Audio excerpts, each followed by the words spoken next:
What is up, DC fans, and welcome back to my channel. Today we are talking about Doom Patrol Episode 3. I'm sorry it took me so long, I had to work this morning, but today we'll start now with Doom Patrol and then a Netflix review later on. But we start with this awesome DC show, a show that I could not wait, and every week cannot wait to get back and watch the brand new episode. This week's episode was very entertaining. And it all really starts with the title. Episode 3 is Puppet Patrol. If you guys don't know how these work, I like to just sit back, relax, and talk about the show, how it's going so far, my favorite characters. What I need you guys to do is get in the description. Are you enjoying this show so far? What was your favorite part of Episode 3? And who is your favorite character so far in the series? Let's start this review. So the Doom Patrol set out for Paraguay, where they discover a Nazi doctor who created Mr. Nobody and the connection between the chief and the two villains. And just in case this is your first time watching one of my DC-centric videos, I do spoilers in these reviews, and I do them every week, so you can come back next week for the next episode. But this is Episode 3,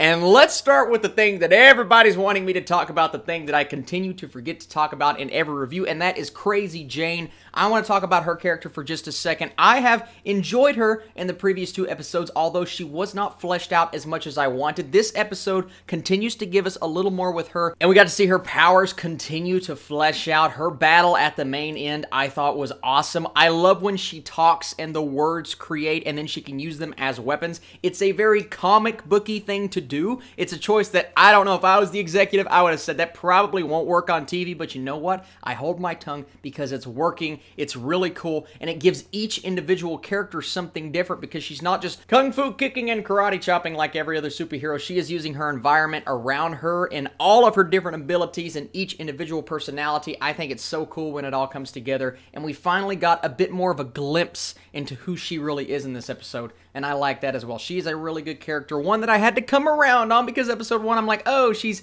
okay, but now I'm like, I really like her as part of this team. As always, my favorite part of the episode was Robot Man. I just love when they get in situations and he is saying what we are thinking. I said this last week, but he does it again. And let's talk about his battle for just a second. We have not seen any action from Robot Man thus far.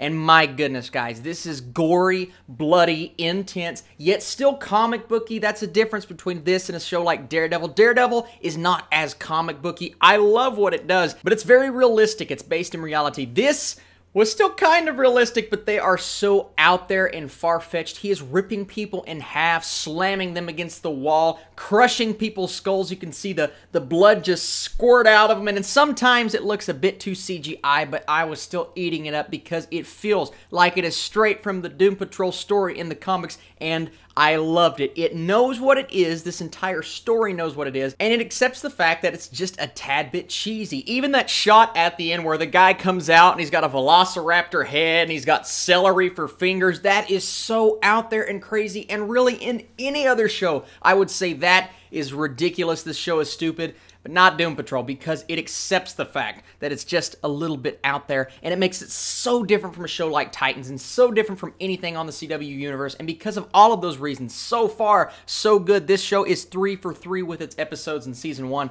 and I really enjoyed this one as well. It started off a tad bit slow, slower even than the first 2 episodes, but as you start to dive into the characters, as it has been doing, you start to learn more about them. Negative Man in particular, I love when he goes into the chamber and he starts exploring his past even more, his relationships, and how that is affecting his life right now. And that gets really emotional. You can feel the heartbreak within that character, and that happens many times throughout this show. But you also have those moments where they're riding in the bus, they're cracking jokes at each other. Brendan Fraser's character, Robot Man, is just constantly like, okay, cool, that's fine, whatever. And you would think that would get old, but maybe it's just his delivery. I just think the guy is awesome, and he is built, no pun intended, for Robot Man, and because of that, I like him. I like the exploration of villains in this episode. I wanted Mr. Nobody, but I accept the fact that we got just as interesting villains. The lead guy, of course, was awesome, and then the whole Nazi aspect, it makes you want to hate them, and you do hate them, and when they're taking them out, you're just like, yep, I accept this, it's cool, it's fun. And really nothing about this episode made me upset other than the fact that it was a little slow in the beginning. I liked Cyborg's character, but once again, I think the actor has a lot to learn in terms of acting acting, some of his line delivery, and maybe it's just the dialogue, but I really do think it is him as an actor. He needs to be a bit stronger to be in command of a character like Cyborg. I think he will get better, but once again, it's just something I see and I feel as if it needs improvement, and hopefully we get that. But everybody else is really strong. All of the characters are really good, and Puppet Patrol, and you guys will see, well, I mean, this is a spoiler video, but you'll see why it's called Puppet Patrol, and that part is hilarious when they're sitting there and watching and the other guy is shushing them. I'm telling you guys, Doom Patrol is a very special show so far, and I'm so glad that I'm watching it. So thank you guys so much for watching this video. Get in the comment section below. Let me know all the things I said up top, and also let me know, are you excited for the rest of the shows dropping in this universe, or even on the DC platform in general? We have things like Swamp Thing and the Harley Quinn show. Young Justice is coming back this summer. A lot of good things on this network, and I'm really enjoying myself so far. Like I said, later on today, a Netflix review that will probably be tonight, and then there is a new original series on Netflix. I'm thinking about watching it and reviewing it sometime this weekend as well. Just stick around to this channel and let me know, do you want to see a review for Northern Rescue? You guys are the absolute best, and I'll be back next Friday with more Doom Patrol talk.